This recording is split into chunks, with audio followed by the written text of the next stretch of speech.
Good morning dear students. कक्षा 12वीं का भौतिक विज्ञान हम पढ़ रहे हैं, जिसमें हम आज अगला टॉपिक पढ़ने जा रहे हैं, पदार्थों का वर्गीकरण। हम अपने आसपास जितने भी प्रकार के पदार्थ देखते हैं, तो उनमें एक चीज हम खास बात ये देखते हैं कि कोई पदार्थ अपने अंदर से आवेश जाने दे रहा है और कोई पदार्थ अपने अंदर से आवेश नहीं जाने देता है। तो इसको हम समझते हैं। जैसे ये, इसको हमने क्या किया, पेपर से इसको हमने इस साइड इसको ऐसे रगड़ने के बाद देखा कि ये पेपर को ऐसे उठा पा रहा है। ठीक है, अब हमने क्या किया कि इसको हम ऐसे घुमा दिए और फिर हम पेपर के पास ले गए तो देखे कि ये पेपर को नहीं उठा पा रहा है। अब अगला देखते हैं। अब कोई पदार्थ हमने ये लिया, इसको हमने रगड़ने के बाद जब पेपर के पास ले गए तो ये उठा लिया। अब इसको हम घुमा दिए ऐसे। अब जब हम इस तरफ ले गए तो फिर देखते हैं कि फिर भी ये पेपर को उठा पा रहा है। तो दो केसेस हुई। पहले केसेस में क्या हुआ कि ये एक तरफ, जिस तरफ घर्षण हम कर रहे थे उस तरफ से तो पेपर को उठा पा रहा है, लेकिन अपने दूसरी साइड, विपरीत साइड में ये पेपर को नहीं उठा पा रहा है। लेकिन इस केस में हम देखते हैं कि हम घर्षण यहां कर रहे हैं और ये यहां तो उठा ही ले रहा है पेपर को, लेकिन इसके साथ साथ अपने विपरीत वाले जो अपोजिट वाला इसका भाग है वहां से भी ये पेपर को उठा पा रहा है। तो इसका मतलब कि ये अपने अंदर से आवेश को जाने दे रहा है। यहां पूरा यहां तक इसके अंदर से आवेश को जाने दे रहा होगा। आवेश यानी इलेक्ट्रॉन्स को जाने दे रहा है। लेकिन ये वाला पदार्थ ऐसा नहीं कर रहा है, ये अपने अंदर से आवेश को नहीं जाने दे रहा है। तो इसके आधार पर हम पदार्थों का वर्गीकरण करते हैं, और जिसमें कि पहला है क्योंकि ये अपने अंदर से आवेश को जाने दे रहा था तो इसको हम बोलते हैं सुचालक। और एक दूसरा पदार्थ था जो कि अपने अंदर से आवेश को नहीं जाने देता है, तो उसको हम बोलते हैं कुचालक। सुचालक और कुचालक। सुचालक मतलब कि ये आवेश को जाने दे रहा है, आवेश को जाने दे रहा है। कुचालक यानी ये वो पदार्थ है जो अपने अंदर से आवेश को नहीं जाने देता है बल्कि रोकता है, आवेश को नहीं जाने देता। अब दो प्रकार के ये पदार्थ के वर्गीकरण हो गए, सुचालक और कुचालक। अब हम समझते हैं सुचालक को। सुचालक यानी जो अपने अंदर से आवेश को जाने देते हैं। ठीक है, लेकिन अगर मान लीजिए ऐसे बहुत सारे पदार्थ हैं हमारे आसपास जो कि कोई आवेश को धीरे धीरे जाने देते हैं और कुछ पदार्थ ऐसे हैं जो आवेश को तेजी से जाने देते हैं। तो इनको जो अलग अलग इनमें जो भेद कर रहा है, इन पदार्थों को जो बांट रहा है कि जो कुछ पदार्थ में धीरे आवेश जा रहा है, कुछ पदार्थ में तेजी से आवेश जा रहा है, तो इसकी एक खास गुण है जिसके आधार पर इनको बांटा गया है। वो क्या है कि इसकी चालकता। इसका एक खास गुण होता है क्या? चालकता। इसका सुचालक का खास गुण है क्या? चालकता। तो यदि हम आपसे बोलें कि कोई ऐसा सुचालक बताइए, कोई सुचालक की कोई ऐसी खासियत बताइए जो अच्छा सुचालक हो, तो आप कहेंगे कि जिस सुचालक का चालकता अधिक है वो अच्छा सुचालक है, और जिस पदार्थ का चालकता कम है वो अच्छा चालक नहीं है। तो ये था चालकता, सुचालक। और इसके बाद है कुचालक। अब कुचालक में ऐसी क्या खासियत है?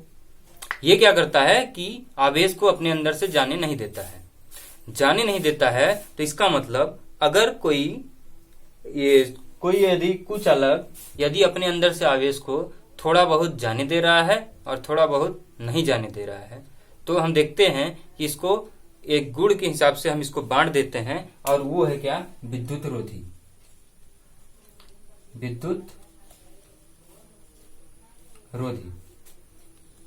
जिसको हम बोलते हैं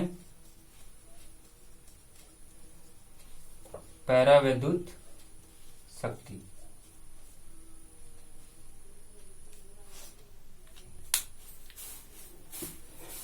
विद्युत रोधी यानी और पैरावैद्युत शक्ति, ये एक ही टर्म है, चाहे इसको आप समझे चाहे इसको, बात एक ही है। दोनों का काम है कि आवेश को ना जाने दे, रोके। अब इस पे हम बाद में आएंगे, पहले हम इसको पढ़ते हैं। तो हम देखे थे कि सुचालक में वो आवेश को जाने देता है। तो अगर हम आवेश को एक जगह से हम दूसरी जगह तक ले ही जा रहे हैं, तो बताइए कि कुचालक का हमें क्यों जरूरत पड़ा? कुचालक का जरूरत क्यों पड़ा? हम सुचालक से हम आवेश को तो ले ही जा रहे थे। तो इसको आप एग्जाम्पल से समझिए।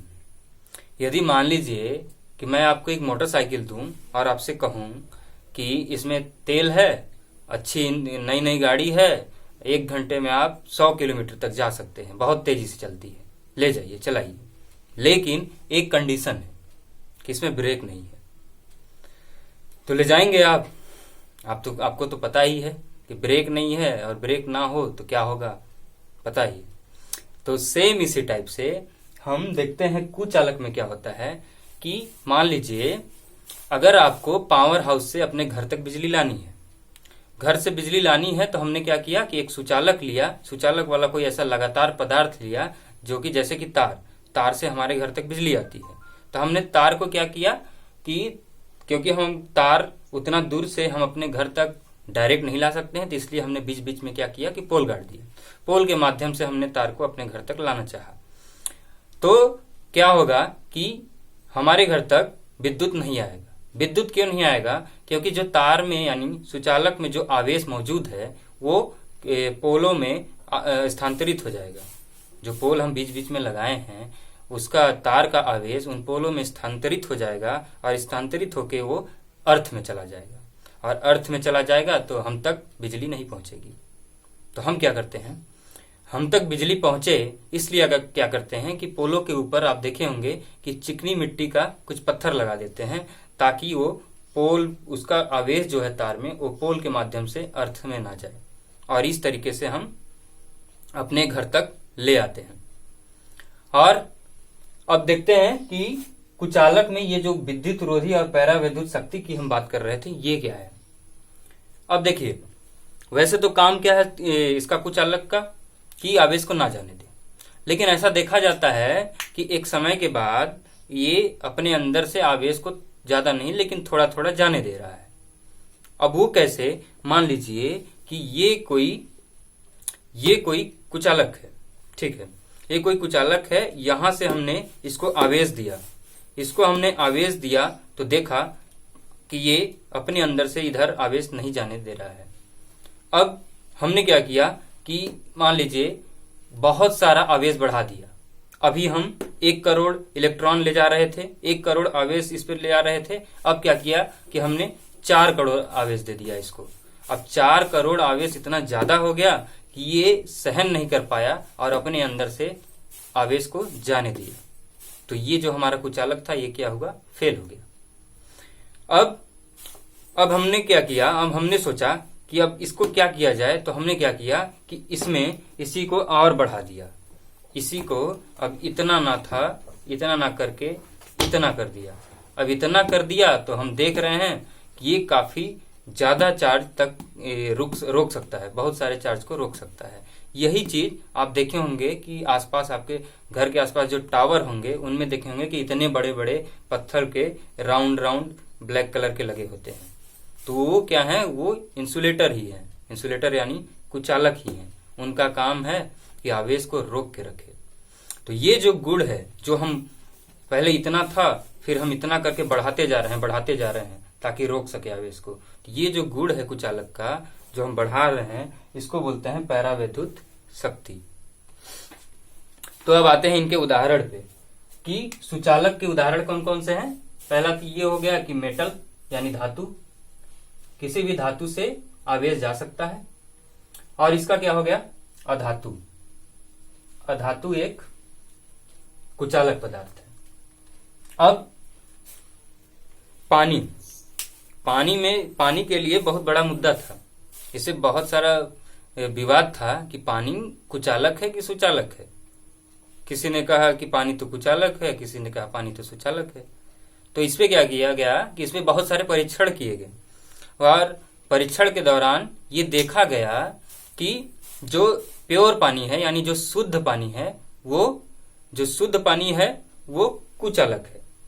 और फिर देखा गया कि जो हमारे घरों में नलों से पानी आता है वो सुचालक है।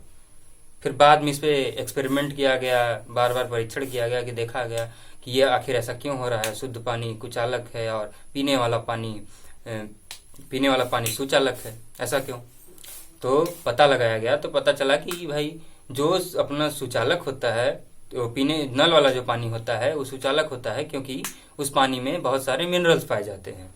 मिनरल्स यानी सोडियम आयन पाए जाते हैं जिसके कारण वो आवेश का स्थानांतरित हो जाते हैं। तो हम यहाँ पे बोलेंगे कि शुद्ध पानी क्या है, कुचालक है। और नल वाला पानी यानी पीने का पानी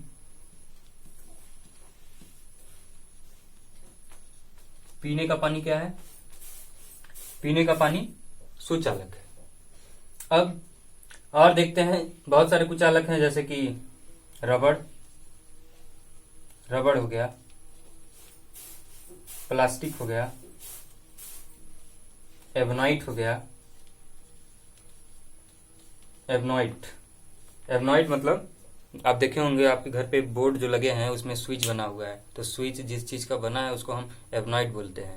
अगर वो चीज नहीं होता तो आपके हाथों में आवेश आ जाता और आपको झटका लगता। अब एक और एग्जांपल हम लेते हैं, वो है मानव शरीर।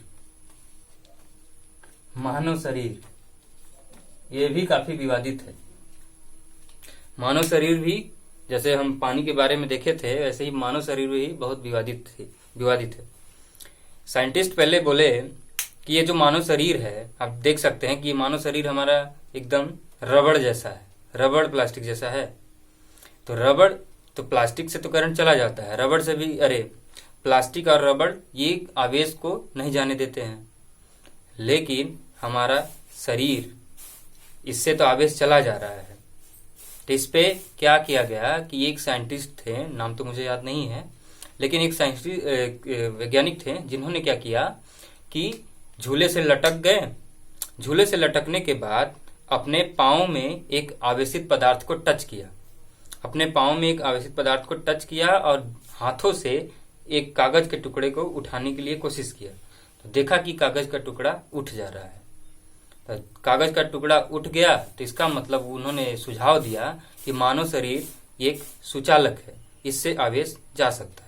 इसलिए हम ये मानव शरीर को सुचालक के अंदर पढ़ते हैं, मानव शरीर को सुचालक का उदाहरण देते हैं। फिर क्योंकि हमारे ब्लड में भी आयंस मौजूद होते हैं, इसलिए ऐसा होता है। अब कुछ ऐसे और पदार्थ हैं जो कि कभी कभार क्या होता है, ये कुचालक की तरह काम करते हैं और कभी कभार सुचालक की तरह काम करते हैं। और ये पदार्थ हमारे जैसे टेलीविजन हो गया, कंप्यूटर हो गया, मोबाइल हो गया, इनमें काफी ज्यादा यूज होता है। तो इस पदार्थ का क्या नाम है,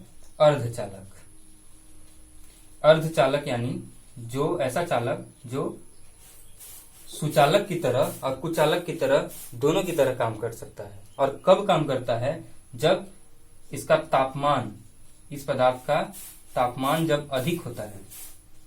इसका मतलब समझ लीजिएगा, इसका मतलब अधिक। तो जब इसका तापमान अधिक होता है तो ये सुचालक की तरह काम करता है, और जब इसका तापमान कम होता है तो ये कुचालक की तरह काम करने लगता है। इसके उदाहरण में जर्मेनियम और सिलिकॉन, ये दो ऐसे पदार्थ हैं जो कि अर्धचालक हैं। और अर्धचालक यानी ये ज्यादा तापमान पे सुचालक बन जाते हैं और कम तापमान में कुचालक की तरह गुण रखते हैं, जो काफी ज्यादा यूज होता है हमारे मोबाइल में और कंप्यूटर, टेलीविजन और ऐसे बहुत सारे जो इलेक्ट्रॉनिक्स के सामान आते हैं उनमें यूज किया जाता है। एक प्रकार का पदार्थ होता है जो आजकल मतलब लेटेस्ट है, वो क्या है, श्रेष्ठ चालक। श्रेष्ठ चालक की क्या गुण है, उसका ये खास बात है कि इसका प्रतिरोधक क्षमता एकदम शून्य है। शून्य इन द सेंस कि ये आवेश को मतलब इतनी तेजी से जाने देता है कि मतलब एकदम कुछ रुकता ही नहीं है बीच में। जैसे हम देख रहे थे कि कुचालक धीरे धीरे एक स्तर होता है जहां पे वो रोकता है, रोकने का काम करता है, लेकिन ये जो जिसकी हम बात करने जा रहे हैं श्रेष्ठ चालक, ये अपने अंदर से आवेशों को बहुत तेजी से जाने देता है, बिल्कुल भी नहीं रुकता। तो ये था पदार्थों का वर्गीकरण। आशा करता हूं कि आप लोगों को समझ में आया होगा। अब बढ़ते हैं हम अपने नए टॉपिक की ओर।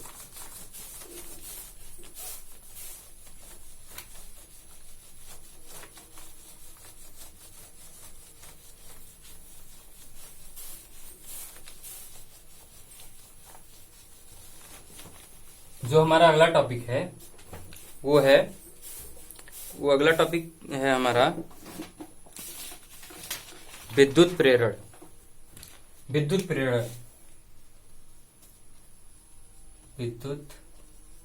प्रेरण यानी इलेक्ट्रिक इंडक्शन। विद्युत प्रेरण में क्या होता है कि जब कोई आवेशित पदार्थ किसी अनावेशित पदार्थ के संपर्क में आता है तो अनावेशित पदार्थ के कणों का ध्रुवीकरण हो जाता है।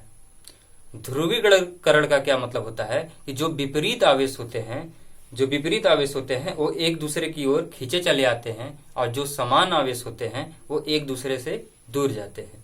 ऐसा क्यों हो रहा है? क्योंकि इनमें आकर्षण और विकर्षण का बल काम कर रहा है। हम लोग पढ़े थे शुरुआत में ही कि जो समान आवेश होते हैं वो एक दूसरे को क्या करते हैं? प्रतिकर्षित करते हैं, रिपल्सिव नेचर रखते हैं।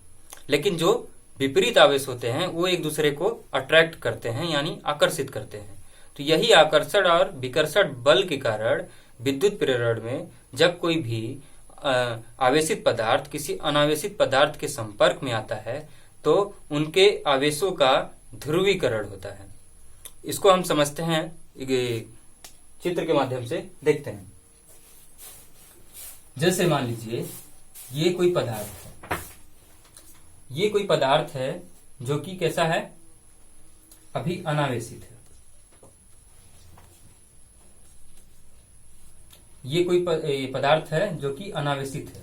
अगर ये अनावेशित पदार्थ है इसका मतलब इसमें कुल आवेश कितना है? 0 है, क्योंकि हम पढ़े थे कि सभी पदार्थ के पास जितना धन आवेश होगा उतनी ही संख्या में ऋण आवेश होता है। तो इसका मतलब plus minus plus minus plus minus plus minus, ऐसा। ठीक। अब क्या किए, इस अनावेशित पदार्थ के संपर्क में हम कोई धन आवेशित पदार्थ ले आए, plus plus plus plus plus plus. इस धनावेशित पदार्थ को हम जब इसके संपर्क में लाते हैं, ये इसके संपर्क में जब हम लाते हैं प्लस माइनस प्लस, तो हम देखते हैं कि इनमें आकर्षण और विकर्षण का बल काम करने लगता है। आकर्षण और विकर्षण का बल काम करने लगता है, जिसकी वजह से इनका ध्रुवीकरण होता है। तो ध्रुवीकरण में क्या होगा, ये तो अपना धन आवेशित रहेगा ही रहेगा पदार्थ, और इनका जब ध्रुवीकरण होगा तब ये क्या हो जाएगा कि ये, क्योंकि यहाँ पे धन आवेश है तो ये अपने से विपरीत आवेश को अट्रैक्ट करेगा। तो अट्रैक्ट जब करेगा तो इसके जितने निगेटिव वाले यानी ऋण आवेश होंगे ये इस तरफ आ जाएंगे। ये ऋण आवेश एक तरफ आ गए इसके तरफ, और फिर क्या होगा, अब ये ऋण आवेश इसके अंदर के जो धन आवेश हैं उनको खींचेगा। ये प्लस प्लस इस साइड आ जाएंगे, फिर ये अपने अंदर के ऋण आवेश को खींचेगा। तो ये कुछ ऐसा बन जाता है। तो जब ये कुछ ऐसा बन जाएगा तो हम बोलते हैं कि इसका, इन पदार्थों का क्या हो गया, ध्रुवीकरण हो गया। और ध्रुवीकरण का मतलब यही है कि हम देख रहे हैं कि ये जो ऋणात्मक आवेश है एक तरफ हो जा रहा है और धनात्मक जो आवेश है वो दूसरी तरफ चला जा रहा है। तो ये था विद्युत प्रेरण। विद्युत प्रेरण अब यदि आपको अभी भी नहीं समझ में आया है कि इसका यूज